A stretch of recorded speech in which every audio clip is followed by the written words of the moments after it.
Apabila setiap negara pabrikan mobil di dunia memiliki best-selling cars, maka Jepang memiliki Toyota Corolla yang menjadi salah satu kendaraan dengan prestasi penjualan unit terbaik sepanjang masa. Corolla sudah menjadi pilihan bagi masyarakat dunia selama lebih dari setengah abad sejak pertama kali dipasarkan. Karena Corolla selalu menjadi mobil kelas menengah yang memakai mesin 4 silinder yang handal.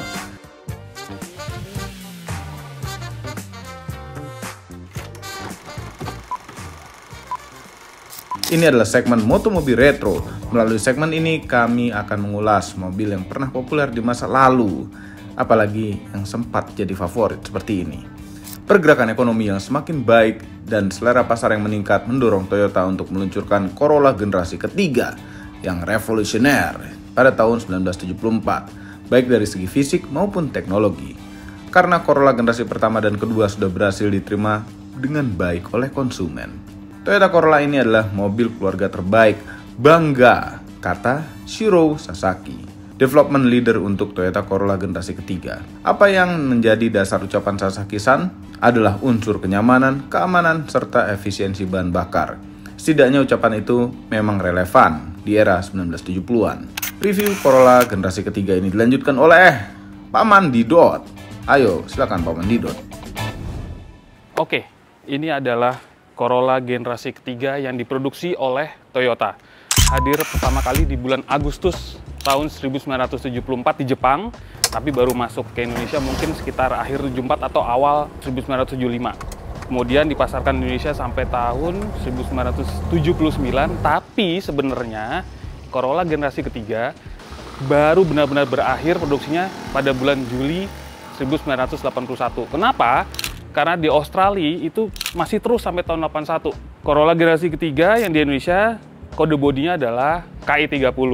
Tapi sebenarnya Corolla generasi ketiga itu ada beberapa macam varian bodi. Sedan 2 pintu, sedan 4 pintu, ada yang hardtop 2 pintu, coupe 2 pintu, liftback 2 pintu, kemudian ada station wagon 2 pintu dan 4 pintu.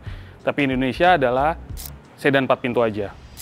Yang kita review hari ini adalah Corolla KI30 tahun 75, tapi ada beberapa hal yang unik yang udah dimodifikasi oleh ownernya.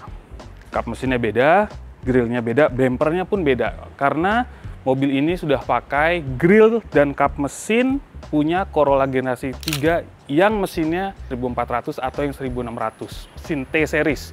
Kemudian bempernya pakai yang versi Amerika, jadi lebih panjang, ada karetnya, dan ada kuping bempernya.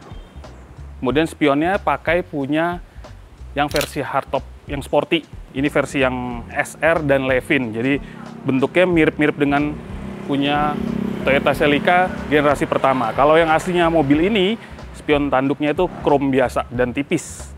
Kap mesinnya juga beda. Kalau yang punyanya mesin T-Series, itu ada lubang udara sebelah kiri. Dan grillnya ini nggak ada nanjak gini, nih nggak ada. Jadi kalau yang bawaan mobil tuh dia rata aja.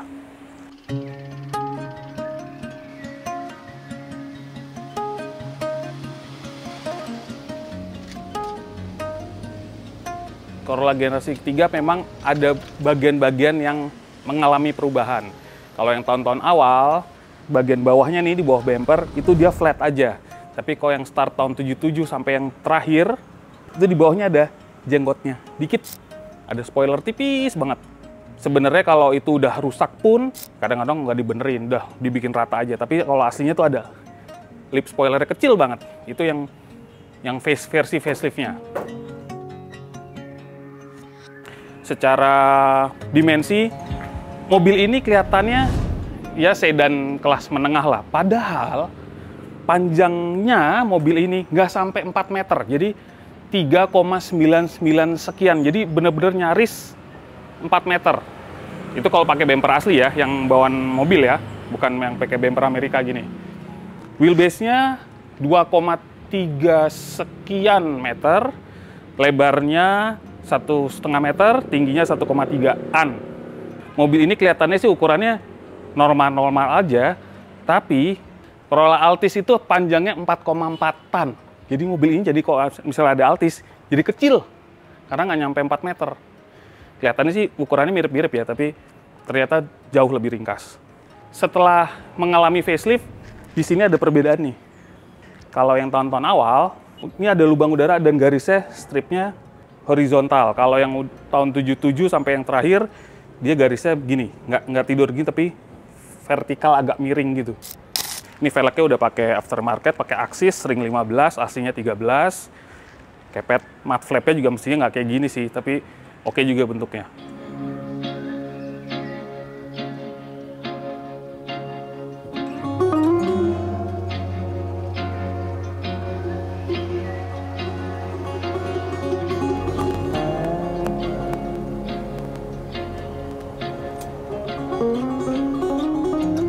Oke, bagian belakangnya ini masih standar nih, lampunya masih nggak dirubah, tapi memang Corolla generasi 3 itu banyak banget varian lampu belakangnya. Ini versi yang 1200 standar, kalau yang 1400 dan 1600 lampunya ada belahannya di sini. Kemudian kalau yang versi hardtop yang 2 pintu itu lebih besar, ada buletan-buletan. Kemudian ada yang versi kayak kue pancong. Karena ini pakai bumper versi Amerika, lebih panjang, ada kupingnya. Bagian belakang juga ada karetnya juga. Kalau yang udah tahun 78 sampai terakhir tahun 81, lampunya list chrome-nya bukan di sini, tapi sini nih full. Nyebrang gitu. Kita lihat bagasinya yuk.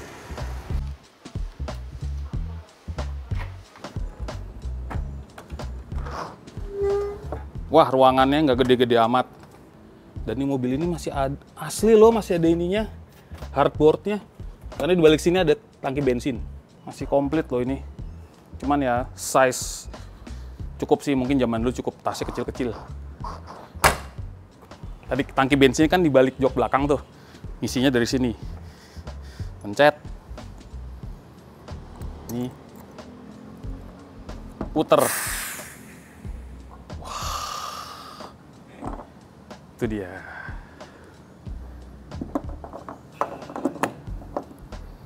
Putar lagi kanan, tutup. Kita lihat interiornya.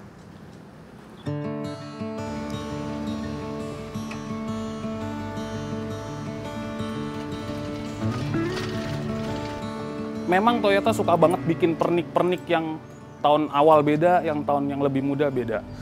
Kayak ini knop pintunya dari tahun 74 sampai tahun 76. Ada pagernya, knopnya. Kalau yang udah tahun 77 sampai terakhir, itu gepeng. Jadi kayak kijang gitu, kayak DX juga kayak gitu. Jadi ini emang bener mobilnya tahun 75, karena ini masih ikut yang model lama. Kita lihat interiornya.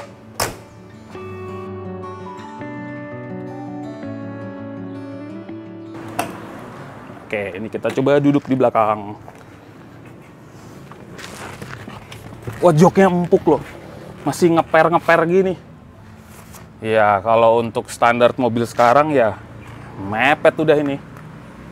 Tapi dulu gimana ceritanya ya, orang Jepang tuh bikin mobil bisa buat 5 penumpang dewasa. Orang Jepang zaman dulu kurus-kurus kali ya, nggak cocok. Apa saya yang gemukan? Tapi ya udah sih, kalau dipaksain ya berempat sih, nggak berlima. Nih kok berlima nggak enak banget. Dan ini transmission tunnelnya panjang dan ini buat askopel tinggi juga. Nggak nyaman kalau 5 sih, berempat sih masih oke lah. Tapi cukup tegak nih punggungnya. Mungkin zaman dulu masih oke, tapi kalau sekarang kurang ergonomis sih. Tapi oke sih, semuanya masih orisinil semua. Ya maksudnya untuk nyari interior yang bahan masih orisinil kayak gini susah sih. Pasti udah banyak yang retrim. Ini hebat banget nih, mobil masih standar semua. Kita coba duduk depan.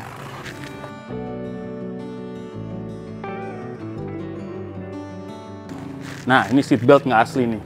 Daripada dilepas nggak bisa dipasang lagi atau gimana, kita dudukin aja. Oke, posisi duduk ya. Kalau nyetir ya nyari posisi duduk yang paling normal ya, mungkin kayak gini ya. Koplingnya enteng. Setir tidak asli, bukan bawaan mobil maksudnya. Aftermarket buat Toyota zaman dulu. Period correct, soalnya tulisannya Toyota juga. Masih utuh tapi kayunya, besinya udah mulai oksidasi karat, bisa dicat lagi sih. Setirnya kalau yang asli tuh hitam, agak lebih, diameter lebih besar, kemudian bahannya plastik. Shift knob juga menyesuaikan, jadi kayu juga. Joknya model tinggi gini, jadi nggak ada headrest, jadi langsungan aja.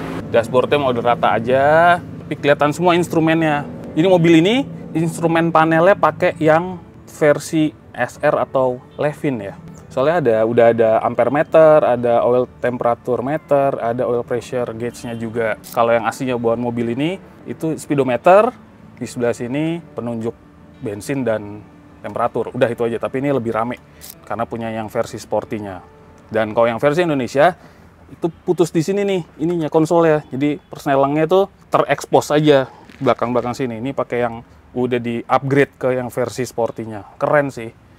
Semuanya door trimnya masih asli, posisi duduk paling enak kalau buat yang badannya 170-an ya pasti ntar bakal mengganggu penumpang belakang. Tapi ya namanya mobil zaman dulu kan, desain joknya juga belum terlalu ergonomis.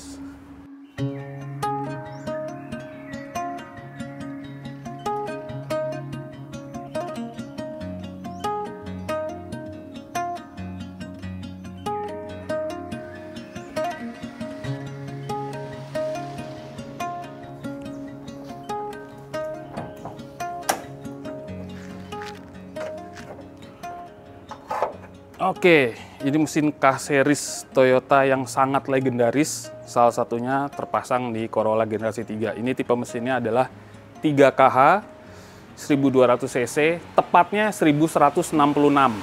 Horsepower-nya nggak besar-besar amat, cuma 70 horsepower, torsinya 90 Nm.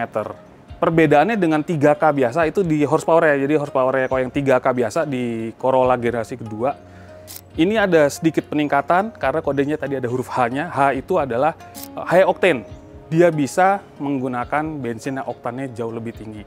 Oke, mesin 3KH ini dipadukan dengan transmisi 4 speed, K40, dan final gear-nya 4,3. Corolla generasi 3 mesinnya nggak cuma 3KH aja karena ada mesin 3KB, kemudian ada mesin T, mesin TB, 2T, dan 2TB. Termasuk yang versi Levin, itu mesinnya 2TG. Itu paling kencengnya pada saat itu. Dari Corolla yang generasi 1, mesin K-Series, sampai di generasi 4 DX, dan mesin K juga dipakai di Kijang. Dari generasi 1 sampai Kijang kapsul. Perawatannya sangat mudah, onderdilnya juga cukup terjangkau. Siapa aja bisa ngerawat, semua bengkel kayaknya bisa. Sampai anak STM aja dulu belajar. Prakteknya pasti pakai mesin K. Jadi durable banget. Sampai detik ini dipakai juga kayaknya masih oke. Meskipun nggak kenceng-kenceng amat, tapi masih bisa lah buat kondisi lalu lintas zaman sekarang. Asal emisi gas buangnya dijaga ya.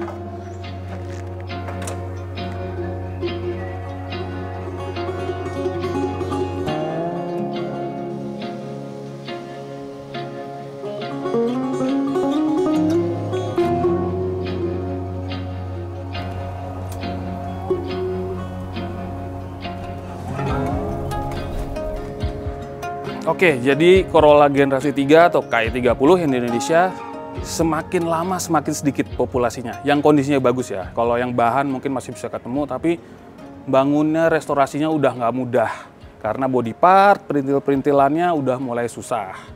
Tapi kalau mesin, bener nggak ada masalah. Kalau mau upgrade mesinnya, tinggal pakai mesin 7K punya Kijang, udah cc-nya naik, performance pasti juga nanjak juga. Tapi kalau emang mau cari Corolla generasi 3, cari yang kondisinya masih utuh, bodinya, interior utuh. Kalau mechanical nggak ada masalah. Jadi kalau mau hunting, segera, karena masih tersisa beberapa.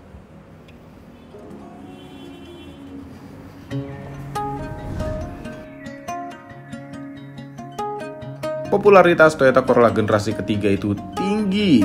Karena selama masa produksinya, Toyota Corolla generasi ketiga ini berhasil menjadi produk representatif internasional dari Jepang dan memiliki volume penjualan sebanyak 3,7 juta unit. Sebenarnya Toyota Corolla KE30 memang banyak terjual di Indonesia, tapi seiring berjalannya waktu, sekarang jumlahnya terus menipis, memunah. Durabilitas komponen mekanisnya memang tidak perlu diragukan lagi, tapi kalau urusan bodi dan interior, pasti jadi tantangan tersendiri. Seperti yang sudah kami duga sejak awal, Paman Didot pasti masih pusing setelah mereview ini, karena Toyota Corolla KE30 ini adalah salah satu mobil impiannya sejak lama. Semua ini adalah opini pribadi saya dan Paman Didot itu. Kami tidak dibayar oleh siapapun dan apapun yang terlihat pada video ini. Jangan lupa tekan tombol jempol ke atas dan subscribe channel Motomobi, Omobi, dan Mesmobi apabila belum berikut dengan tombol loncengnya. Share video ini ke seluruh dunia melalui sosial media Anda dan jangan lupa follow sosial media kami semua, termasuk Instagram. Cek motomobinews.id untuk berita-berita otomotif terbaru. Terima kasih telah menonton.